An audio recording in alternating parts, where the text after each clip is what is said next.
โอเคเขาจะมือตุตะบักมาได้ก็มาต้มกินมาม่าตัวเดียต้องไม่น้อยไปสำนานที่เยาว์แน่ตอนวันหยุดนะผมแต่วันหยุดกินผักหวานเขาเนี่ยเพราะวันผมเป็นวันหยุดแต่กินยังไงก็แล้วอ่ะย้อนว่าพอหลุดจะแห้งหรือมันบีบใส่กี่อย่างเลยอะเผ็ดคึกนะโอนเนี่ยในแทงมาใส่เค้งยิงเค้งอันเบิ้ลไข่ในเซเว่นนั่นแหละมาอันเบิ้ลไข่ในเซเว่นเห็นมาเกาหลีนี่มาเนี่ยมา2 ถุงปุ๊บหาไงเปิดไฟไว้ในกำหนึ่ง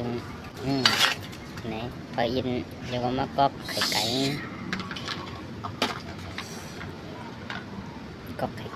ใส่น้ำมันnó mới lên tức lửa đó để tăng cốc và cái nó nằm đít này thọc sấy hành cắt in quay nào coi kín nha cóc toạt sấyน้ำมันcóc chẳng ngồi này đây thấy cóc giả vậy này sắp bữa này mày không mày nàoมากินมาม่าเผ็ดยังไงได้หรือว่าเกิดนี่แหละปังลงนะก้อนไม่สุ่งอะไรต้องไม่ได้ต้องไม่กล้ามขย่อยแน่นอน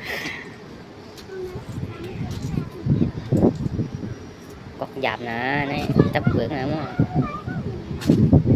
จับเปลือกนี่แหละไม่ต้องว่าจับเปลือกนี่ไงต้มก็ใครสุกเดียตอดใส่หม้อนี่ก็ไปกำมือคนเนี่ยอันนี้นั่นชุกไว้ปรังเนื้อเนี่ยต้องเติมไข่ล้านเอาเนี่ย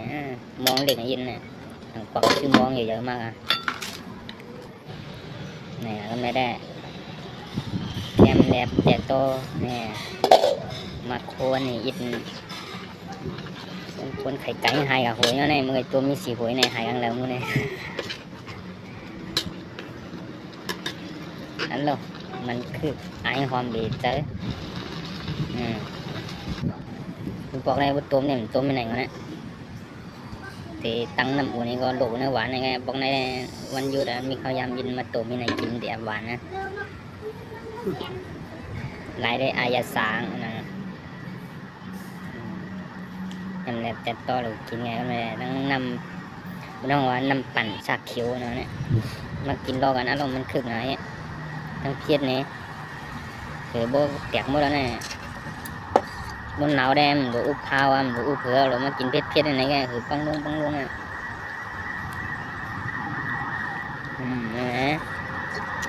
มันคือ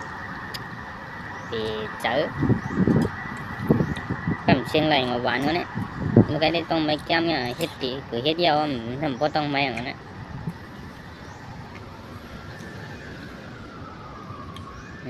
cái bán này mình có xoay tay mình này cái mình có xoay Cào Hলী bằng này này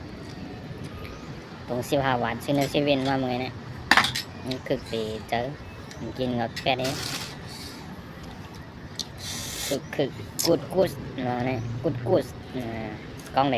เนาะเนี่ย